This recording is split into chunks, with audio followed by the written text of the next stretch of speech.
Order. There are 3 of our members that are still on the Health Committee. I just left. Hopefully they can join us shortly, but we do have a quorum, I believe. So, Senator Albers, will you do the invocation for us? Yeah, bow your heads, please. Lord, thank you for today. Thank you for the sunshine. Thank you for this opportunity. Please be with us and give us the strength and wisdom and grace we need to make it through these next 2.5 weeks to do your will. For us, in your most holy name, we make our prayer. Amen. Amen. All right, Chairman Blackman is here, if you want to come up for, do a hearing on House Bill 581.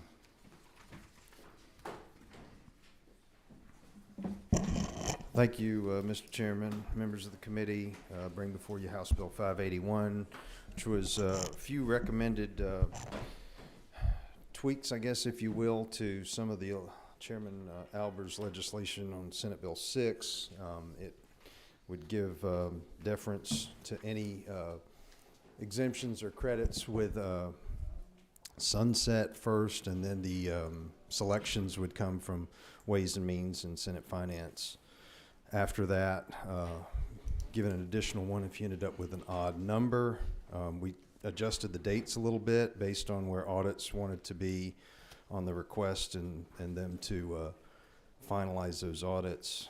And then at the end, we suggested that they include some recommendations. As with most audits, you have findings and then you have recommendations. But I think as I talked to Chairman Albers last session, that this is a work in process and expected it to be, and wanted to throw these out as conversation starters and some things that we might could incorporate. All right. Well, that was brief. We'll go with Senator Albers. I think you've got a question. Thank you, Mr. Chairman. Always great to see you, Chairman Blackman. Good to Thank see you you, for all your Chairman. great work in the House and partnership over the years. I guess my likewise. question is, if we simply go by the sunset date and then chronological order, we could have a year with a significant amount of credits coming up. And if we went chronologically, we might be picking the ones that are $2 million versus the ones that are $500 million. And taking that away from both yourself and Chairman Huffstetler, that is a bit of my concern, where even though something may be closer or further away from sunset or based on size, to give the discretion back to the respective chairs, I think may have some benefit. Understood. That's a fair point. And if there were any adjustments that would, kind of maybe incorporate both to some degree, I would obviously welcome any of those.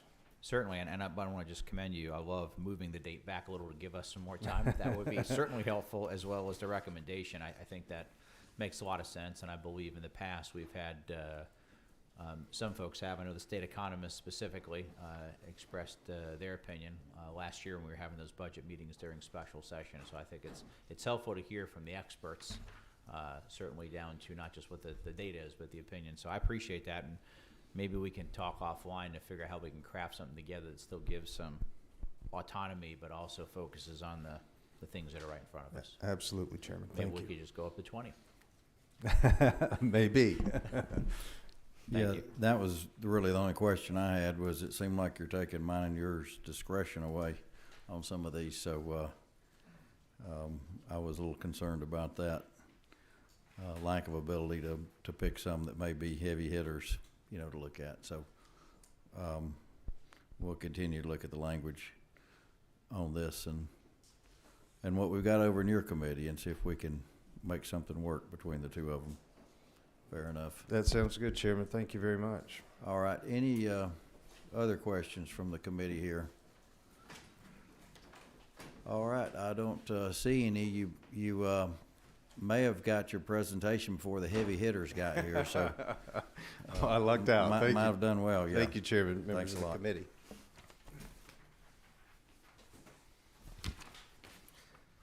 All right. Looks like we've got Representative Camp back here again. Third time's a charm. That's right.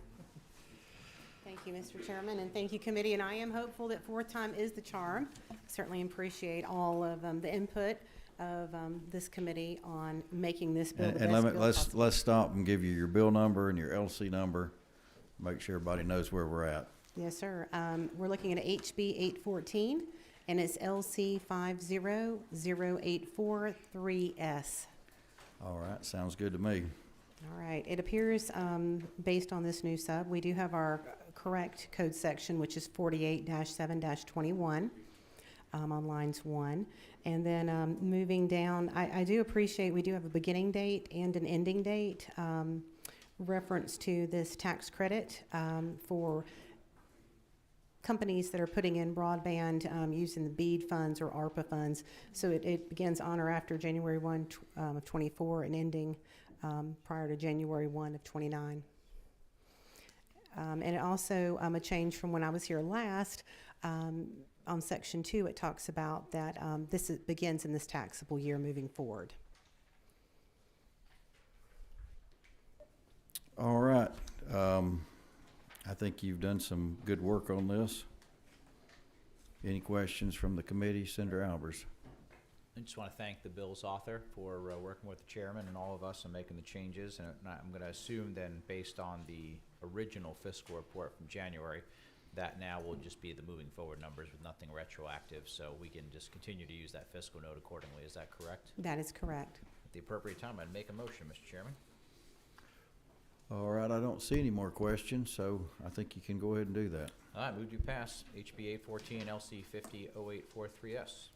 Got a motion from Senator Albers, a second from Senator Hickman. Any other questions? All in favor, raise your hand. All right, any opposed? Looks like it's unanimous, and we struggled to get a quorum together with all the meetings that went on, but we're able to do it, so. Right. And your sponsor? Well, I believe either Senator Gooch or possibly Senator Anna Vitarte. I'll have to speak with both just to make sure. Both have expressed interest. Okay, yeah, just let us know that. I will. Thank you very much. Thank you, committee.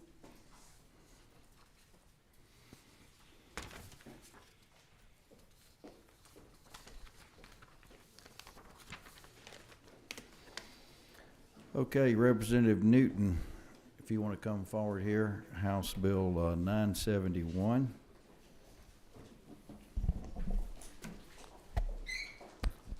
Thank you, Mr. Chairman. I'll be working off of Ways and Means Substitute HB 971 LC 500789S is what Okay. we're working off of, a committee sub. HB 971 is a tax credit related bill. As anybody knows that looks at the newspaper or online recently, we're living in a time when law enforcement needs to be at its strongest. There's more organized gang crime activity. But on top of that, there's an incredible number of just horrific random shootings. I think there were several in our vicinity in this past weekend. Much of this began with several similar anti-law enforcement movements that have proceeded to make retention and recruiting in law enforcement to be one of the biggest challenges for law enforcement leaders in many jurisdictions. And so because of that, I mean, I am proud of the work the House and Senate administration have done together to support law enforcement, whether it's pay raises, whether it's the tax credit opportunities to back your local law enforcement, trying to reverse some of these negative effects by vigorously and effectively supporting those who put their lives on the line daily, showing in words and deeds that we indeed back the blue. House Bill 971 takes a little bit different approach, I would add, though, because many Georgians over the last 4 years in particular, they see the same increase in crime and random violence. That many of them have purchased or are considering purchasing a firearm to better defend themselves, their children, and their families against criminal violence. But they want to do so in a manner that is both responsible and secure. HB 971, this legislation allows an option, strictly an option, for Georgians to use a portion of their state tax obligation as a tax credit of up to $300 per taxpayer for two things. One, to obtain firearm training through an in-person firearm safe handling instructional course. Second, they can also purchase a firearm safe storage device, thus allowing them to keep that firearm both readily available where it can do some good, but also secure from children, and most especially secure from criminal theft, which is actually what's contributing to so much of the random gang-related shootings we hear about so frequently. An important addition that was made in the House Ways and Means Committee is on lines 67 and 68, There's a clarification really from similar language to what we have in our concealed carry permits, that no person shall create a list or database of any information related to this tax credit. We recognize the potential for that to happen. So we not only are your tax records some of the most secure, according to Department of Revenue and others, in state custody, but also kind of a belt and suspenders approach to also specify that no list could ever be made of anyone who has applied for or received this credit. I believe this legislation allows us to allow many people, so many of the ones that are newly considering purchasing or have purchased a firearm for self-defense, and a lot of records show that that's been a majority women that have been buying since 2020, 2021, that have been buying firearms for self-defense. Many of them didn't necessarily grow up in a home or in a place where hunting was regular, or even a home that had firearms. So we want to make sure that someone has the opportunity to both get professionally trained, not to be a professional, but at least adequately trained in safe handling and storage. And that, by the way, that I checked at a lot of gun-related stores, shooting schools and things. That's about $100 or $150 to take kind of an initial course. But also, the firearms that are most often stolen are handguns. So about $100 to $150 is the cost for one of the biometric, immediately available but secure from children. Kind of, if you look from the public health point of view, children, a handful are accidental, a few more are suicides, which are devastating. That's obviously, those are the people we think would really appreciate the ability to use their tax money to get a safe storage device. But the vast majority, over 60% of the deaths in children and teens, are violence related. They're gang related, felony related. A lot of them drive-by kind of shootings like we saw this past weekend. So we want to make sure people can keep their firearm readily accessible, but also safe from that criminal theft as well. I believe this is a bill that is very consistent with our Second Amendment rights. As a matter of fact, Art Tom, the director of the NRA, Institute for Legislative Affairs here at the state level, did send me a quote today that he asked me to read, if you don't mind, Chairman. The NRA supports HB 971, which provides a potential tax credit for certain eligible expenses incurred for firearm safe handling instructional courses and firearm secure storage devices. While we strongly oppose government mandates in regards to both training requirements and storage regulations, we believe offering financial incentives can break the barrier which may be preventing some Georgians from acquiring further training or safe storage devices. Legislation like HB 971 and SB 340 should be looked upon as nonpartisan, pro-safety, and supported by all sides of the firearm rights issue. And that's State Director of Legislative Affairs, Art Tom. He's traveling out of the state right now today. So that's the bill. I'm glad to answer any questions, Mr. Chairman, committee members.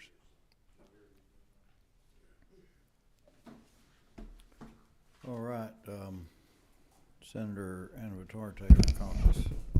Thank you, Mr. Chairman. Thank you, Representative Newton. Can you talk a little bit more? I know you added language in here that basically says no person shall create a list or database. How can you ensure that that's not going to lead to red flag laws or anything down the road in terms of lines 67 and 68 of the bill? Well, that's exactly why those are added. Once again, Department of Revenue had originally told us that there was nothing more in the custody of state records that was more protected than your tax information, your personal income tax information. But just to be sure that there was no uncertainty about it, that's the reason that language was really copied from similar language. Many of us who have concealed weapons carry permits from when they were required, or even they're optional now.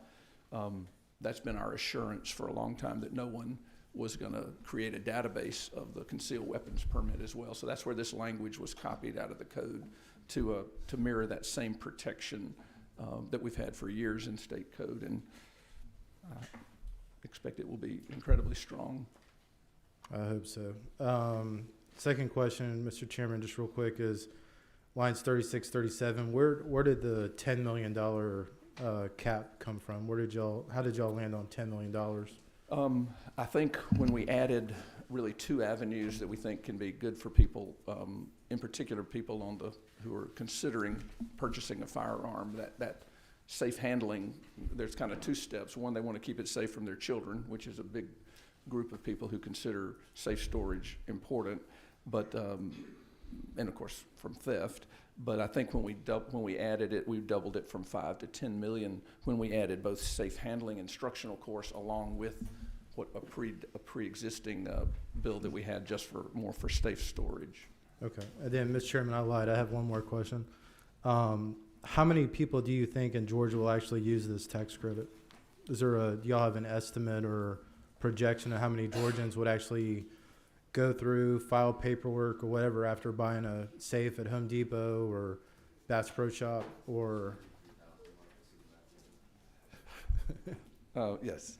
Well, we would like it to be, we'd like it to be everyone to be eligible for it that owns a firearm, that feels they need to at least keep some effort to keep that safe.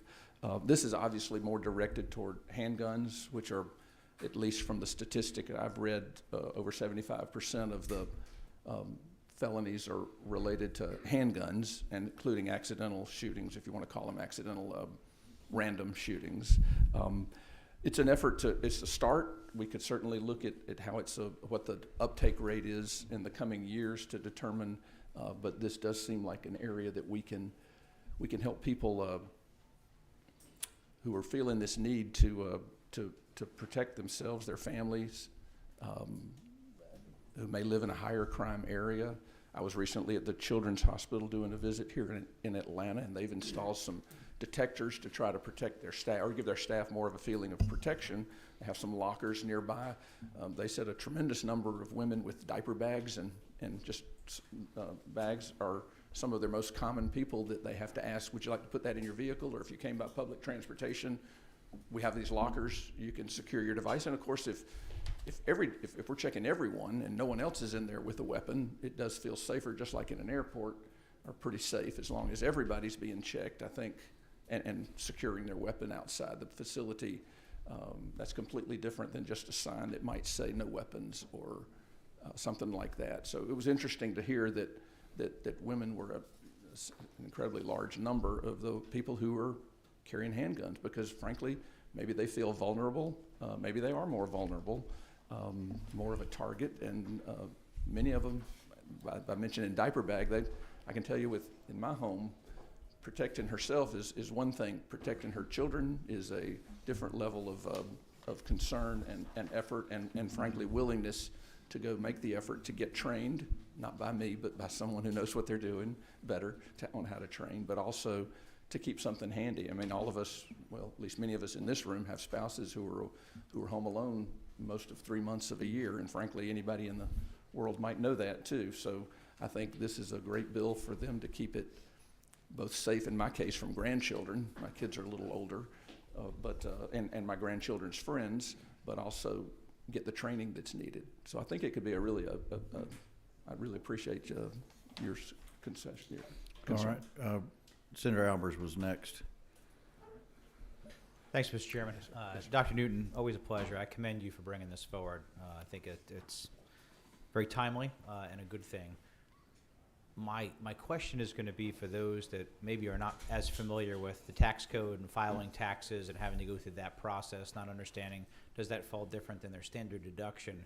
We had a couple of bills that actually came to this committee, and one that Senator Kirkpatrick had actually, that was a sales tax exemption to try and simplify the process a little more for the average person who just goes and hopefully gets the immediate benefit. It probably is not as lucrative as yours are, and certainly could not cover a training course per se.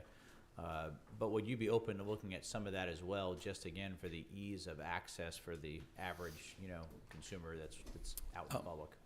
We looked at that in Ways and Means as well, because we certainly were seeing what was going on the Senate side, always wanting to figure out ways we can move forward together since we are largely going in the same direction. Two issues came up with that. One, we were looking at a lot of what's stolen and used in gang-related crime, which has been such a both random and coordinated. We're kind of seeing damage from both of them on almost any weekend in the large city, including here locally. So that was handguns. So we kind of crafted it to be the best, I can't say bang for the buck, but you know what I mean. Best bang for the buck went from a state taxpayer point of view on getting handguns from falling into the wrong hands, and both pediatric, but more especially criminal. that was one issue. The other issue is we've also heard from the Senate when it comes to taxes on the more broader Ways and Means and Senate Finance approach. There's been a general effort to try to move, maybe to decrease our reliance on income tax, and let's move some of that burden to sales tax or consumption tax. One of the questions has been raised with all the numerous attempts or efforts that of people who would like to lower the sales tax on a particular class of items other than food and medicine, which we do now. There was kind of a concern as we're still trying to move, get closer to 3% or whatever we're going to when it comes to whittling down the income tax rate. There's a concern that as you open the door more and more exemptions from sales taxes, are you going to weaken or decrease the ability? I know each individual sales tax exemption is not tremendous. In summary, they start to add up. So that was the way it when I mentioned doing something along that line and adding it to the bill year round. I think once again, this $300 can get the safes for handguns. If you need a walk-in safe for your collection or sporting rifles and other sorts of things, first off, $150 or $300 really does not. It helps, but you're right. The 8% exemption might help more for those. This bill was targeted in a little different way to. Here I go, targeted again. We got to keep moving. Our appropriation chair, I believe, was next.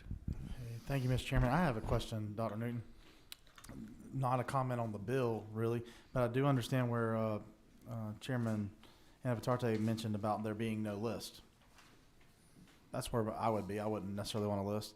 But a few lines above that, 6162, say basically you're limited to a lifetime credit of $300.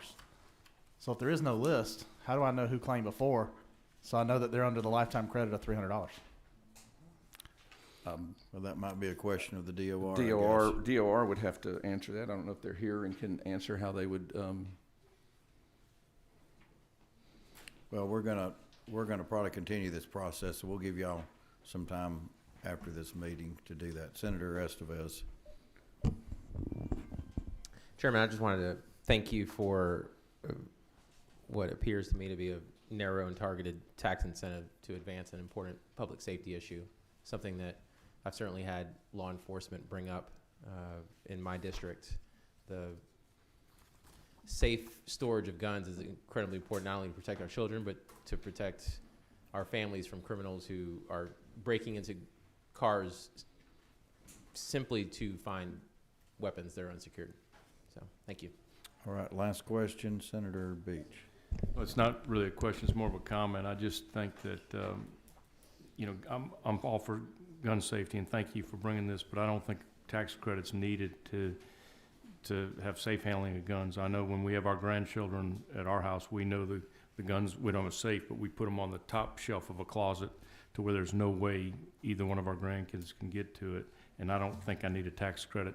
You talk about somebody buying a walk-in safe for their collection, $300, they can afford that $300 tax credit if they got a collection of guns. So I just think when we're looking at eliminating tax credits, I just can't possibly vote for this, so I'm sorry. Thank you. Let the record reflect that Senator Beach is against tax credits, so I want everybody to look at this moment. I do think our own kids and grandkids are one group, but many of them have friends over that know exactly how to climb up to the cabinet, and those would. My own I wouldn't worry about, but the fact that they have friends over, and that's one of the concerns. But thank you for your concern. Right, one more quick one from Senator Amatarte. I apologize, Mr. Chairman, but I mean, I know that maybe I'll eat these words later, but I mean, I know we're giving Senator Beach a little bit of grief, but the reality is that if I apply for a tax credit, I'm filling out a government form, and at somewhere that information, it may not have been on a list, it's ending up in some database.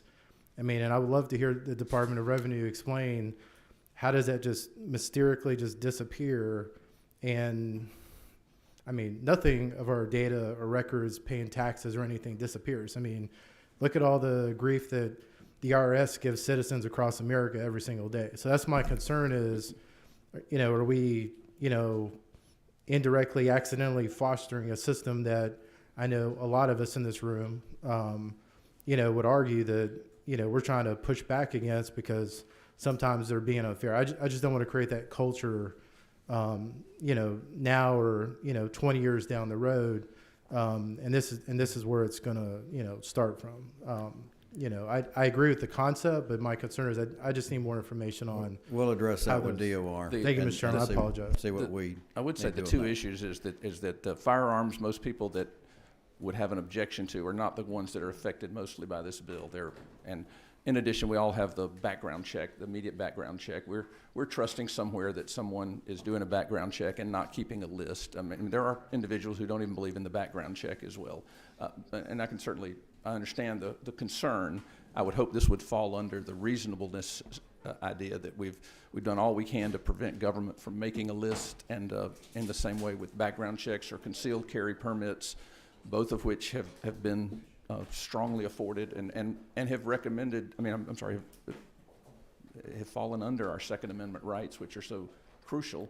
And so I would hope this bill would kind of fall under that same understanding that in the same way a background check, immediate background check. All right, well, Thank you, we'll sir. continue this process and we'll get with DOR and see if we can resolve the questions. Thank you for your participation and giving it to us here. We've got Representative Reeves here, House Bill 1019.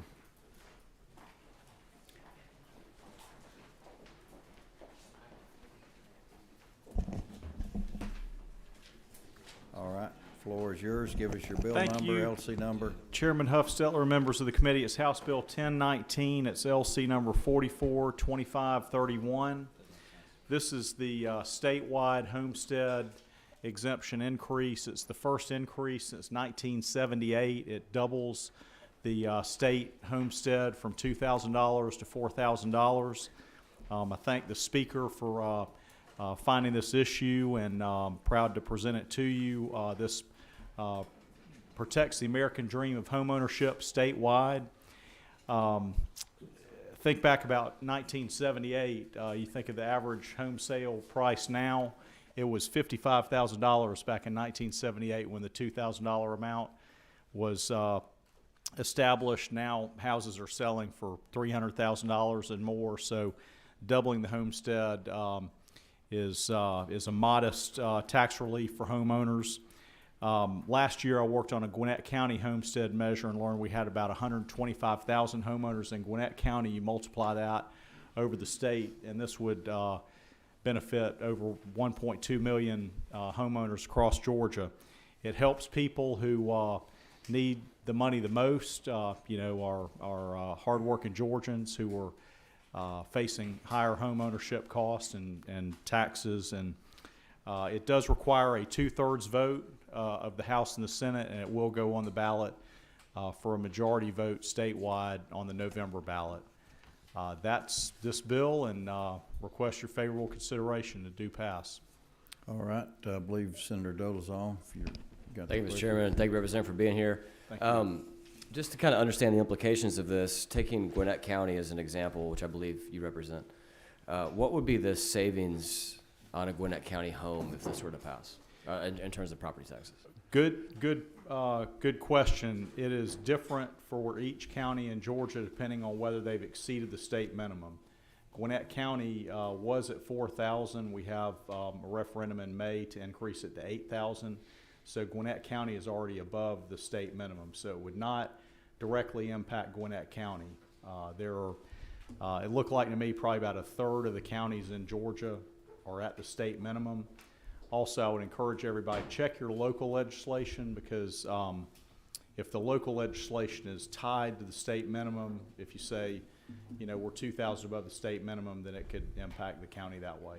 So for those 50 or so counties that have the $2,000 state minimum that takes it to 4, and just help me make sure I'm doing my math right here. If this essentially saves $2,000 on the taxable value of the home, which of course is 40% of the fair market value. That's right. And if they're call it a 1.5% or so, by the time you work through all the mills and whatnot, this would save about $30. Is that correct? That's an estimate, and again, it does depend on the millage rate. Thank you. And I think that is some of the concern, is if we're only saving 1/3 of the counties, I think I looked in mine and it was gonna be about $24. If we're only saving them $24 and people have seen hundreds and thousands of dollars increases in their tax bills, is this the only measure for sure? I think we need to do more than this. Senator Tillery, you got a question? Thank you, Mr. Chairman. Thank you, Representative Reese. I feel the same. I think they've done a better job of stating it than I could, but we sent over a bill that dramatically changes homestead exemption. Didn't go as far as some of us wanted to. It applies to schools, it applies to counties. I think folks are seeing the most of their increase or most of their tax bill in schools. I'm concerned that if we pass this becomes the bill that everyone says, hey, we did something. Whereas, while I do understand this is a double of where we are now in some counties, there's a really big bill. Do you think that the House is going to take up that big bill and move it that really does change homestead exemption? I certainly like what I've heard about the Senate bill, and will definitely follow up on that and do everything I can to support that bill. The Speaker saw this as something that's been neglected for a while, and we've got, a home ownership incentive. This applies to homeowners, and those folks who are getting that $2,000 benefit, they're the ones who need it the most and who are stretched the most on home ownership. And again, this is the state minimum. Locals are free to exceed it.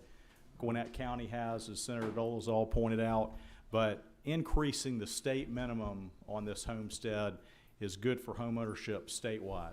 Can I ask a follow-up, Mr. Chairman? Sure.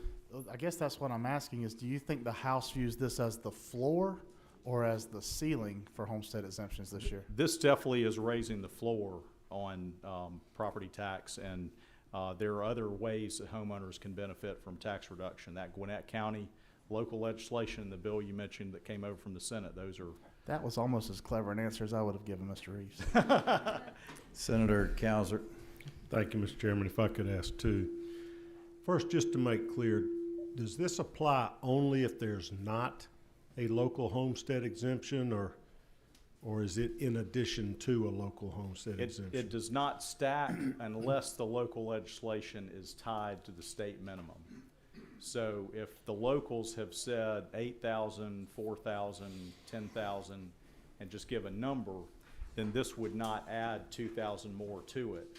But if the local legislation says 4,000 more than the state minimum, then it could increase. Okay. So it depends on your local legislation. But what this does is it just changes the state minimum from 2 to 4 in the state statute, and then look at the local legislation to see if it adds. But in general, I think most of them pick a dollar amount rather than saying it's above the state minimum.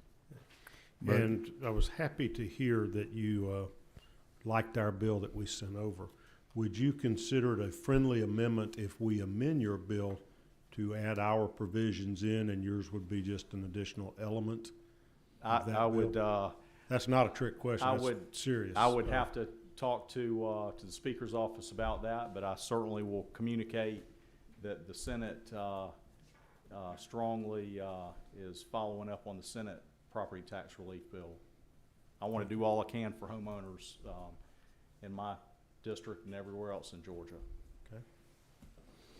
And again, I think your testimony was there's about a third of the counties this would affect. I saw a list, and it was about a third of the counties. I know mine wasn't, and so basically under this, 2/3 of the counties don't get a dollar of tax relief, and so we've got bigger problems than that out there, that's for sure. So we'll have to continue this process and see if we can put some things together.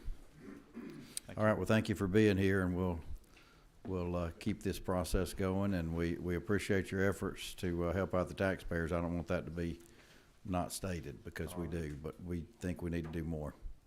Thanks a lot. All right, we've got, all this together. I believe it's Representative Cannon, if you want to come on up.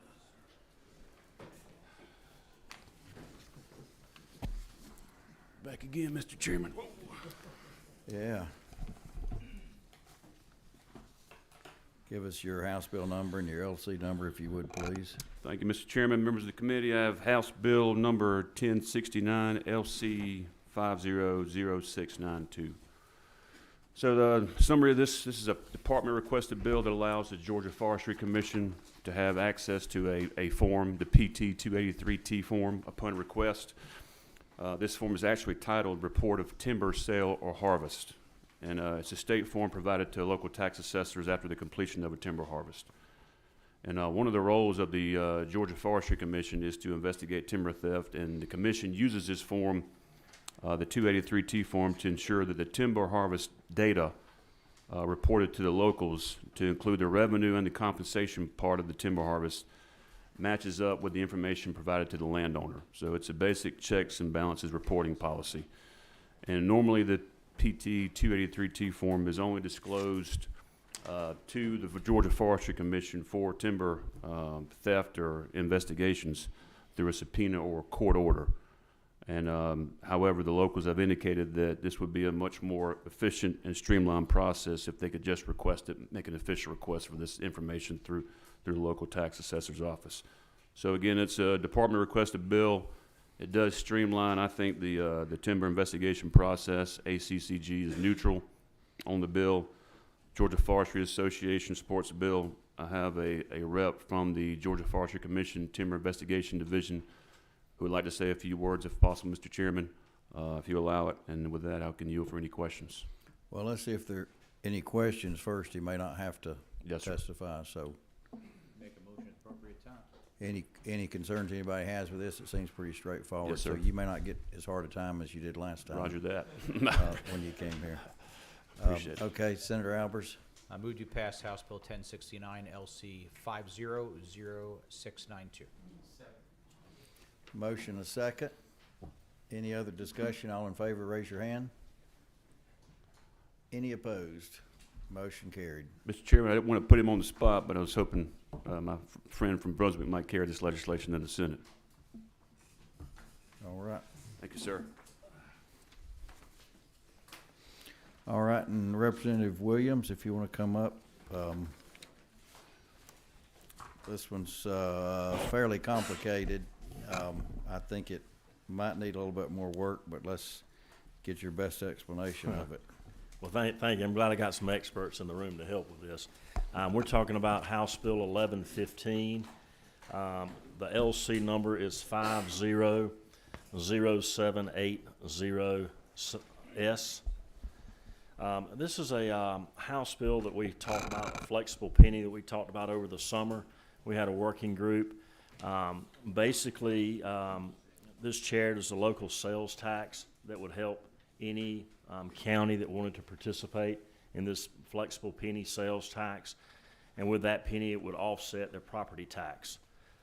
It's been a theme of this session, I believe, property tax relief. But basically, local sales tax is limited to 2% with numerous exceptions to that limitation. This bill adjusts the limit from 2 to 3% while retiring most exceptions. Under this bill, no rate higher than 9% or 10% if they have a most, including the 4% to the state, would be allowed. Through the work of the working group, we attempted to craft a bill with framework in the law which would allow for a sales tax of up to 1% to address the rollback provisions.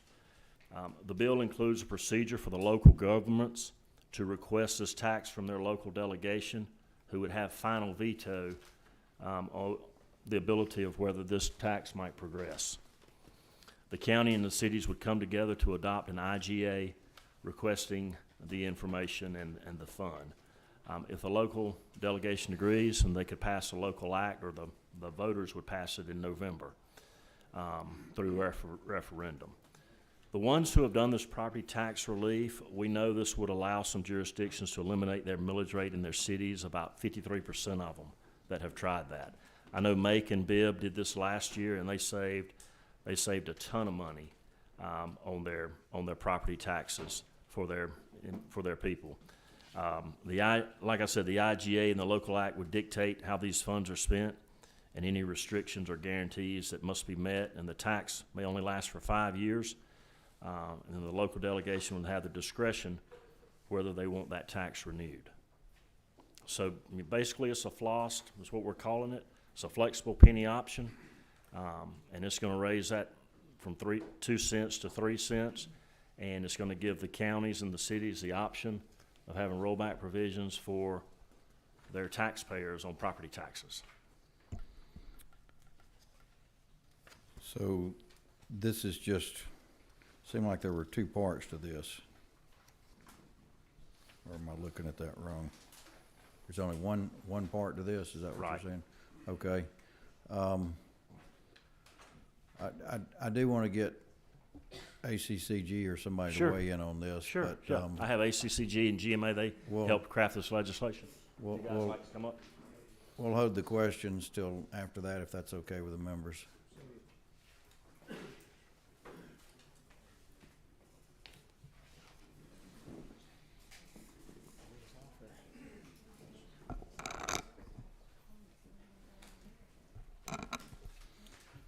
So y'all aren't old enough, but I'm old enough to remember when the loss was gonna eliminate property taxes or something they claimed. So, go ahead and tell us what you know about this bill.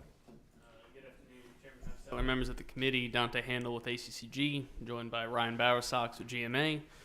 So the bill does a handful of things. So thinking about the existing sales tax cap is a 2% cap on local sales tax, where there are far more exceptions to that cap than there are sales taxes that actually apply into the cap. This is trying to make that a little more clear, and it brings everything under a revised 3% cap with the exception, or with the exceptions of East Blost, 1 cent of transportation, so that being T-Splost and MARTA, so 1 cent worth of those, and the most. So that's how we get to 9% cap statewide, and again, as Chairman Williams said, a 10% cap in those cities that have a most.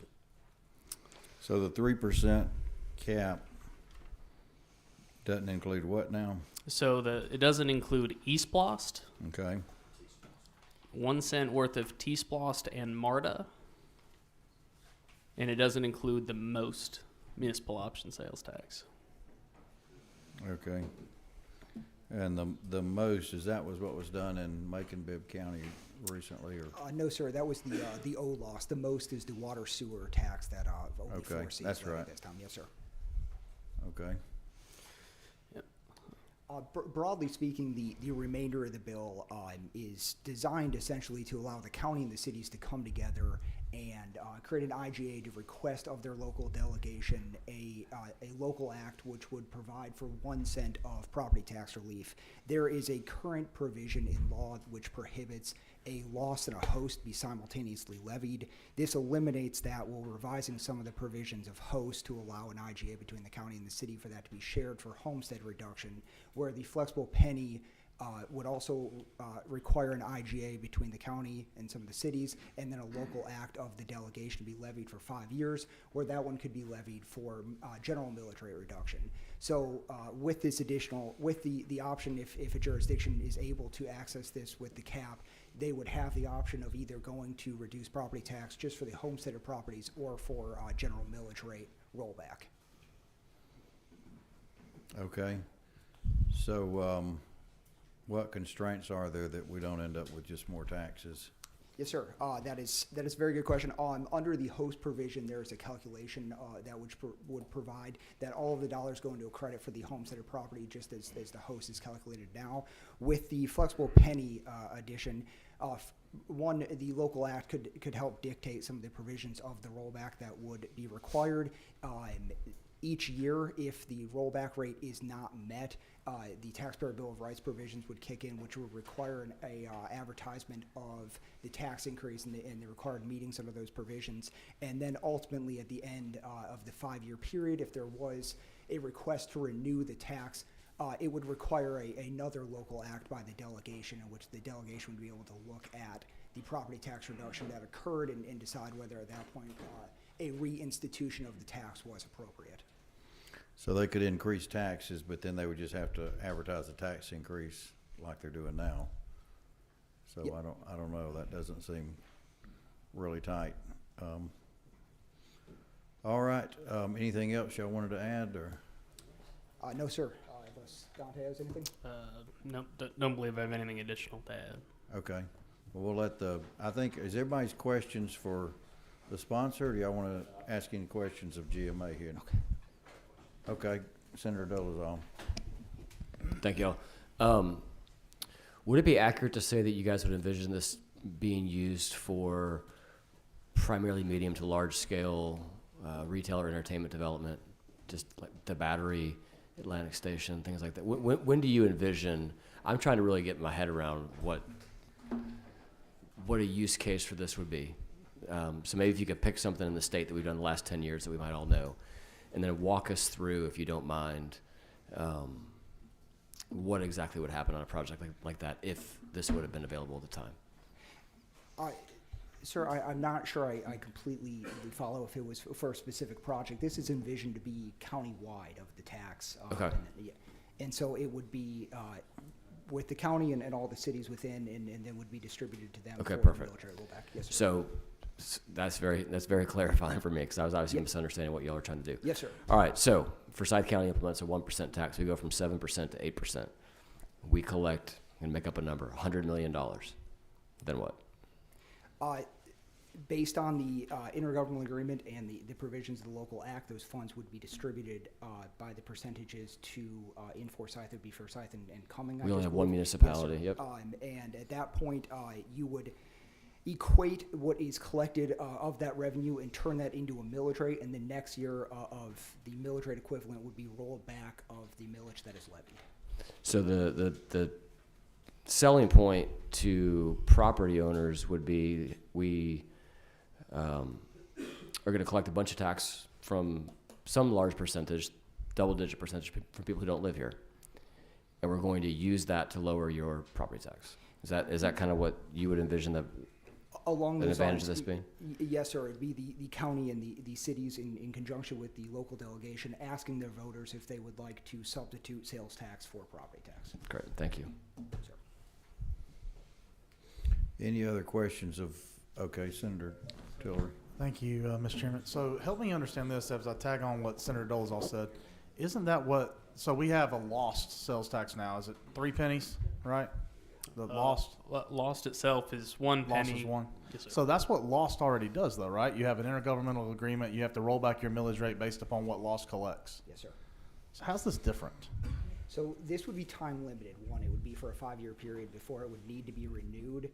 Otherwise, it would be very similar, if not identical, to the way a loss works, kind of similar to an O-loss that has been instituted in some of the consolidated governments. So that rather than creating a new tax, why would you not just say lost would be 2%? And I'm not in favor of that, by the way, but I'm saying why would you do it this way instead of just doing that? That is another manner that this could be done. It is kind of, where lost would be every 10 years a renegotiation, and it continues if it is renegotiated. This would go up for referendum every 5 years and would have the local delegations input if it Now, should be lost is required to be rolled back against the millage.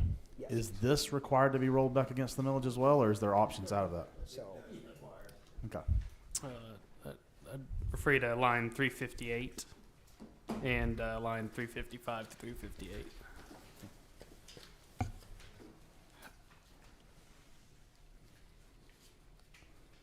By the net proceeds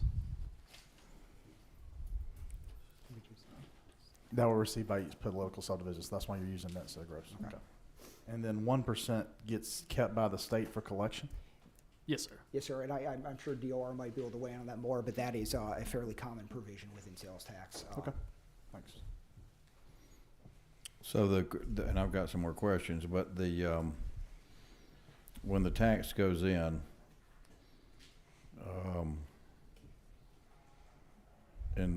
June, I guess you would collect that till December, but the millage rate already be set at some point, wouldn't it? So I'm trying to follow the money here, like you would get money ahead of time, maybe. I don't know. Anyway, I'll hold that thought. And Senator Hickman, is there a question for them? Yes. Okay. It's a question for anybody. I'm confused because I'm in one of those counties, Bullitt County, that has got the 1% that goes directly for education. Yeah, and so is this a part of that? Because I've heard some bills that was out there to help those counties out, or is this for everybody? Is this for all counties, or is this just for those particular counties, or what? That's why I'm confused at.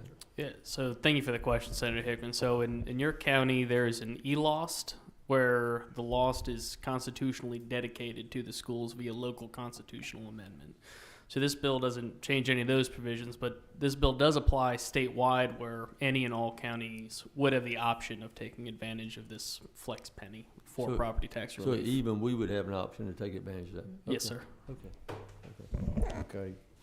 Everybody's question still to them. Senator Cowser. Thank you, Mr. Chairman. I had a question the other day on the sales tax exemptions for the data centers. I don't know if anybody really knew the answer.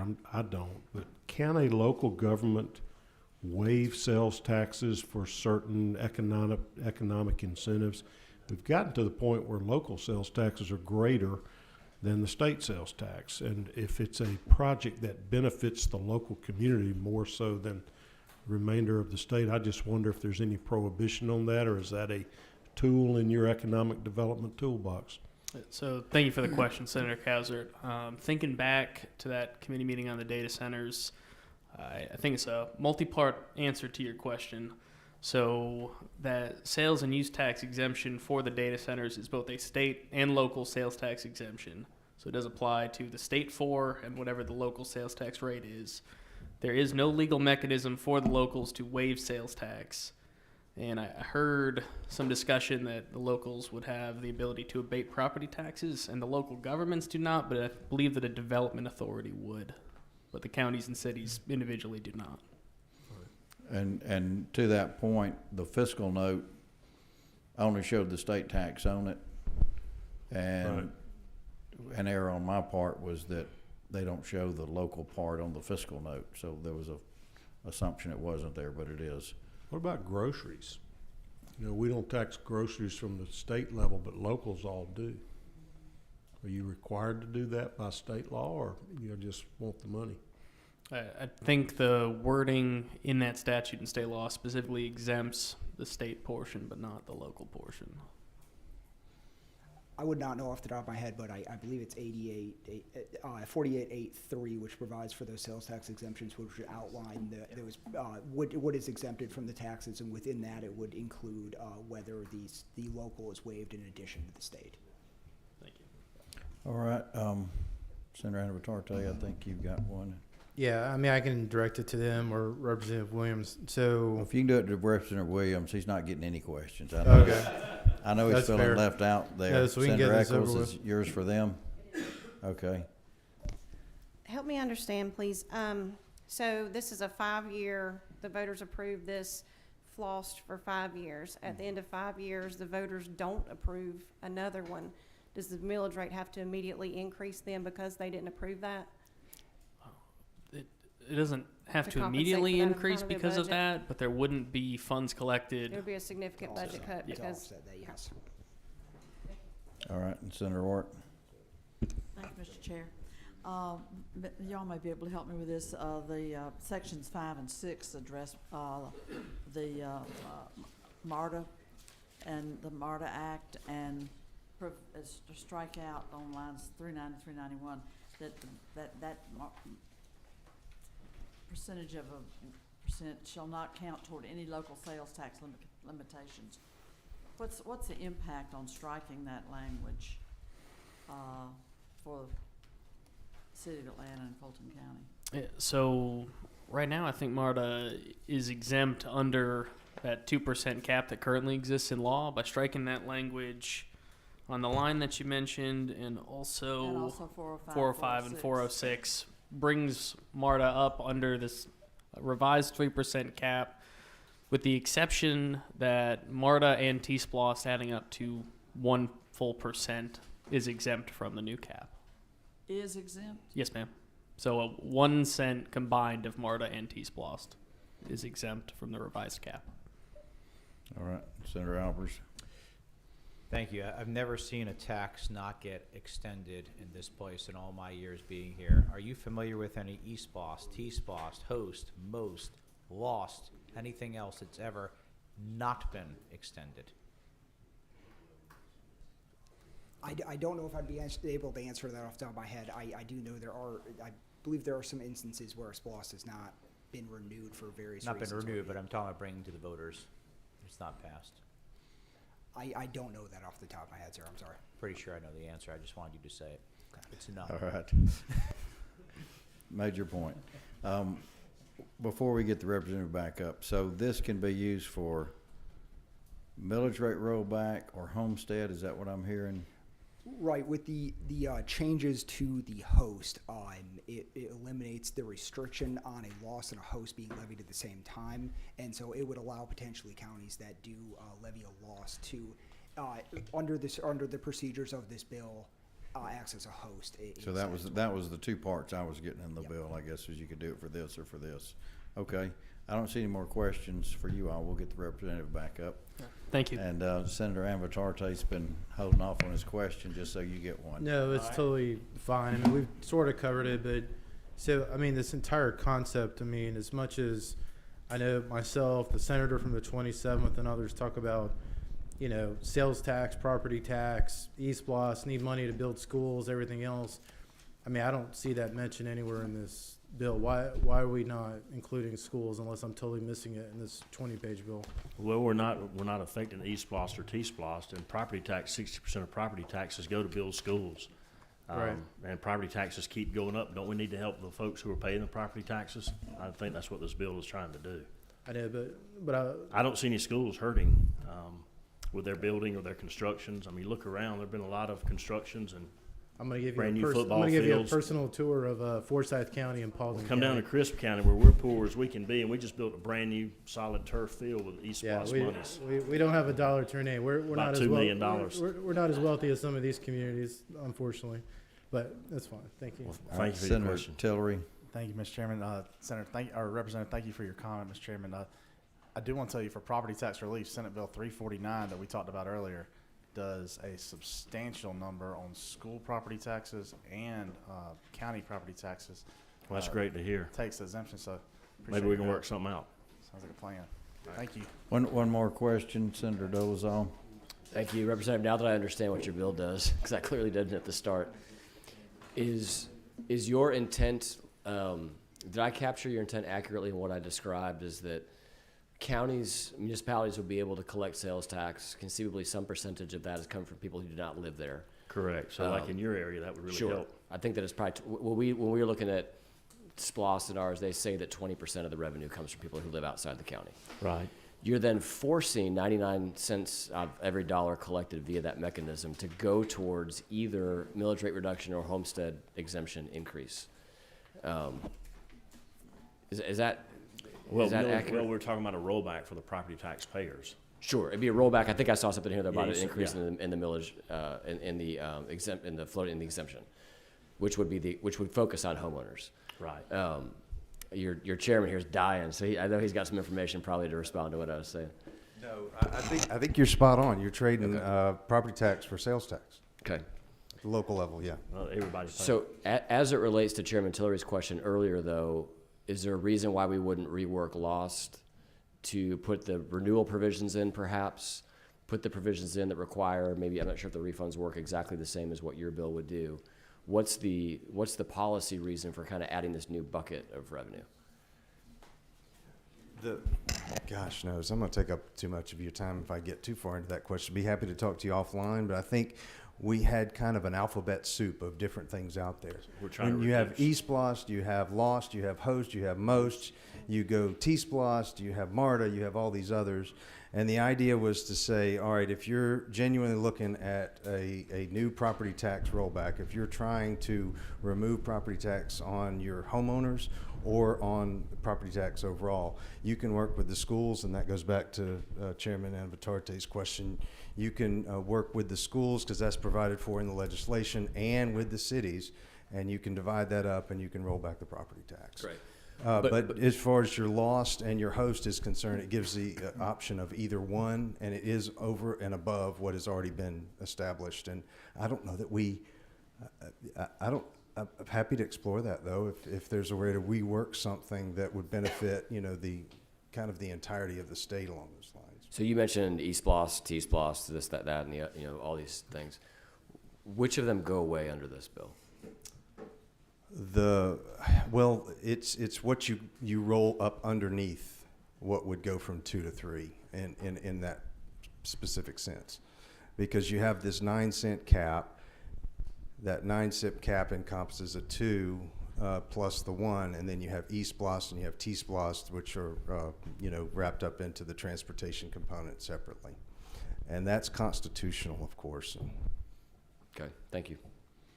All right, and again, my worry on this is the constraints from if somebody just doesn't lower the millage rate or raises it later. I almost would like it's got to get rolled back, and if you raise the millage rate, the penny goes away or something to keep some constraint on this. That's my fear. Senator Estevez, you get the last Yes, sir. question. But what hopefully goes away is property tax, so, Thank you, Mr. Chairman. Can you walk me through, again, why section 5 and 6 are necessary? That's MARTA. That was struck out. They said it was redundant. The MARTA folks were saying it was redundant. It didn't need to be there. Okay. They asked us to remove that. Yeah, they asked us that. Okay. Yes, ma'am. All right, well, we will continue this at a later date. Thank you you. for the Appreciate your time. presentation, and we'll keep working on these. Thanks. Thanks. Meeting adjourned. Thanks.